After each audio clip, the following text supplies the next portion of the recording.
नमस्कार मित्रों, आप सभी का स्वागत है CY एस्ट्रोलॉजर में। आज के इस वीडियो में हम चर्चा करेंगे जन्म कुंडली में बनने वाले एक बहुत ही महत्वपूर्ण राज्यों के बारे में, सूर्य और बुध का बुध आदित्य योग। ये आपको बहुत सारी जन्म कुंडलियों में मिल जाएगा, क्योंकि सूर्य और बुध जो है वो हमेशा एक साथ रहते हैं, या फिर बुध जो है वो एक घर आगे रहेगा या फिर एक घर पीछे रहेगा सूर्य से। इन दोनों की युति से बुध आदित्य योग बनता है, तो प्रायकर जन्म कुंडलियों में मिलता है। अब इस वीडियो में महत्वपूर्ण क्या है, क्योंकि आपने बुध आदित्य योग के ऊपर कई बार पढ़ा होगा किताबों में और कई सारे वीडियोस को देखा होगा। हम इस वीडियो में ये देखेंगे कि इन दोनों ग्रहों की जो युति है वो डिग्रियों से, नक्षत्रों से, नवमांश के द्वारा फलित करेंगे, फलादेश करेंगे। फिर देखेंगे कि क्या ये सिर्फ एक युति है या फिर एक महान राजयोग है। अब महान राजयोग कैसे है, देखिए, जब भी कोई भी योग बना है, राजयोग बना है, वो कालपुरुष की जन्म कुंडली को आधार मान के बना है। कालपुरुष की जन्म कुंडली में बुध जो है वो तीसरे घर पराक्रम का मालिक है, गुणवत्ता का मालिक है, जवानीपन का कारक है, और आपके छठा घर नौकरी का कारक है, दूसरा प्रतियोगी परीक्षाओं का कारक है। तो वह व्यक्ति जो प्रतियोगी परीक्षाओं को पास करता है उसे जो है बहुत ही टैलेंटेड और होशियार माना जाता है। और तीसरा अगर कम्युनिकेशन का कारक है, पराक्रम होने का कारक है, तो इसे जातक को बहुत ही महत्वपूर्ण भूमिका दी गई है। अब सूर्य जो है वो गुणवत्ता का कारक है, निरोगी काया का कारक है, यानी कि यहाँ पे जातक बहुत ही इंटेलिजेंट माना गया है।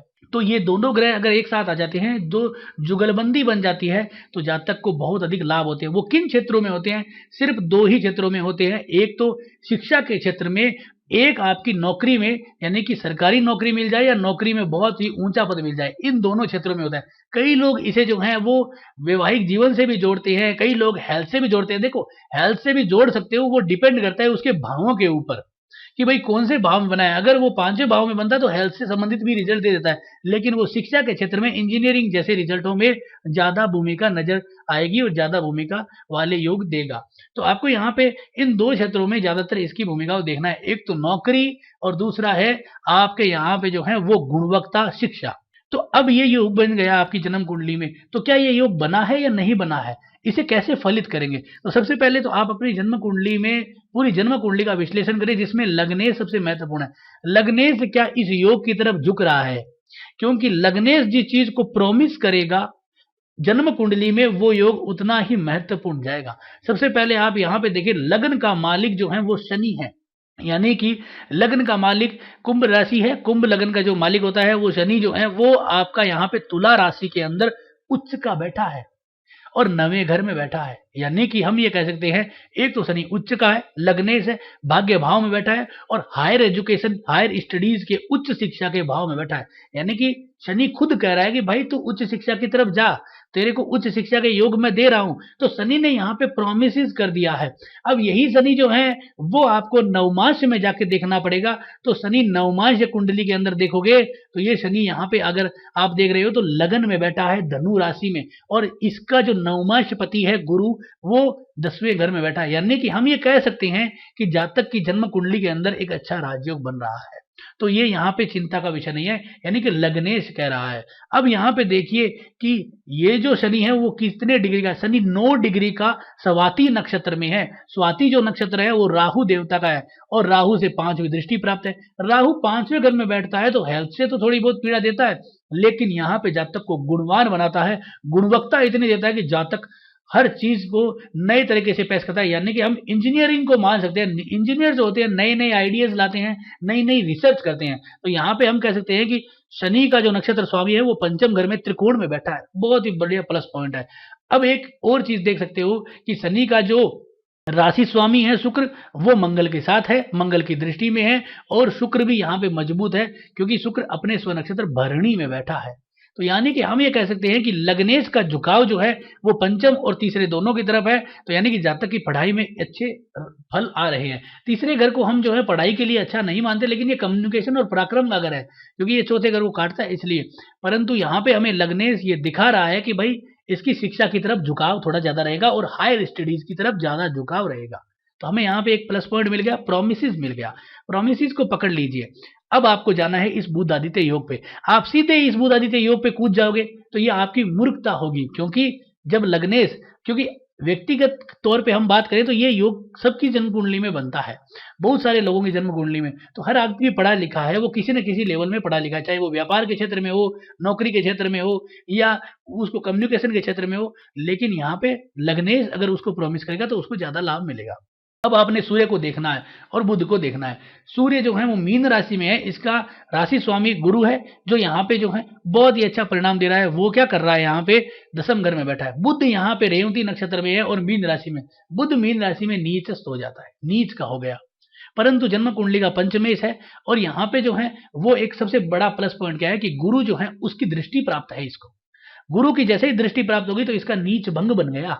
अब हम कह सकते हैं कि भाई बुध ने पहला पड़ाव पार कर दिया है। बुध रेवती अपने स्व नक्षत्र में, सूर्य रेवती अपने स्व नक्षत्र में, सॉरी सूर्य जो है वो बुध के ही नक्षत्र में, तो दोनों का नक्षत्र स्वामी एक है बुध।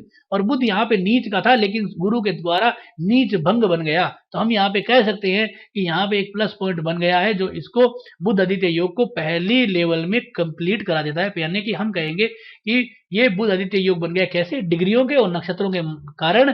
दूसरा, बुध यहाँ पे जो है वो नीचभंग भी बना दिया है, तो हमें यहाँ पे एक प्लस पॉइंट और लाभ मिल गया है। अब आपको यहाँ पे आगे आगे बढ़ना है, वो ये देखना है कि इन दोनों का जो नक्षत्र स्वामी है यानी कि बुध, वो यहाँ पे बैठा है। इन दोनों का जो नवमांश में क्या पोजीशन है, यानी कि हम यहाँ पे सूर्य की देखते हैं। सूर्य जो है वो नवमांश में धनु राशि में है। ये हम ये देखेंगे कि बहुत ही महत्वपूर्ण है। क्यों महत्वपूर्ण है? एक तो यहाँ पे क्या हो रहा है कि जन्म कुंडली के लग्नेश के साथ, लग्नेश के साथ होना तो शुभ नहीं है, परंतु यहाँ पे अपने नवमांश पति के साथ है, राशि स्वामी गुरु के साथ है और गुरु स्व राशि का है। तो हम यहाँ पे कहेंगे कि जो आपका सूर्य है वो बहुत ही मजबूत हो रहा है और लगन में जा रहा है। लगन तो शुभ है, तो यहाँ पे हम ये कह सकते हैं कि जातक के लिए बहुत ही बढ़िया प्लस पॉइंट है। सूर्य गुरु के साथ है अपने नवमांश पति के, यानी कि जन्म कुंडली में जो राशि स्वामी है उसी की राशि में बैठा है नवमांश में भी, तो दोनों का जो नियंत्रक ग्रह हो गया वो गुरु है। तो ये एक प्लस पॉइंट हो गया हमारे लिए। तो हम ये कहेंगे कि यहाँ पे फायदे वाली स्थिति बन गई है। अब दूसरा जो सबसे महत्वपूर्ण है कि बुध का नवमांश देखिए, बुध जो है वो यहाँ पे कुंभ नवमांश में बैठा है, यानी कि तीसरे घर में जो पराक्रम का भाव है वो एक प्लस पॉइंट हो गया।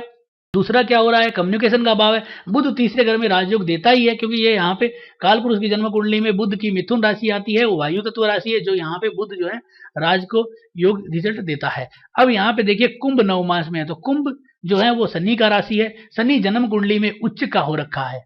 दूसरा क्या हो रहा है कि शनि जो है वो नवमांश में गुरु के साथ है और यहाँ पे जो है वो गुरु के साथ होने के कारण यहाँ पे प्लस पॉइंट भी दे रहे हैं और शनि की तीसरी दृष्टि बुध पे आने के यहाँ पे भी लाभ मिल रहा है। दूसरा क्या हो रहा है कि जन्म कुंडली के अंदर जो है वो अगर हम देखेंगे तो यहाँ पे बुध रेवती नक्षत्र में बुध की गुरु की दृष्टि से अच्छा हो रहा था, यहाँ पे शनि की दृष्टि से अच्छा हो रहा है, यहाँ पे इसका नवमांश पति उच्च का हो रहा है। तो दोनों ही जगह इसके तो है उच्च वाले और महत्वपूर्ण ग्रहों के रिजल्ट यहाँ पे आ गए हैं। तो आप यहाँ पे ये कह सकते हैं, बेझिझक होकर कह सकते हैं कि यहाँ पे प्लस पॉइंट बन रहा है। अगर आप एक कदम और आगे बढ़ाते हो तो देखिए बुध यहाँ पे जो है वो गुरु की राशि में है, यहाँ पे बुध जो है वो शनि के राशि में है, परंतु शनि की दृष्टि में है और शनि जो है वो गुरु के साथ है। तो यहाँ पे इन दोनों ग्रहों का जो नियंत्रक ग्रह है वो कहीं ना कहीं गुरु से जुड़ा हुआ है और गुरु जो है वो जन्म कुंडली के अंदर जो है महत्वपूर्ण भूमिका में बैठा है।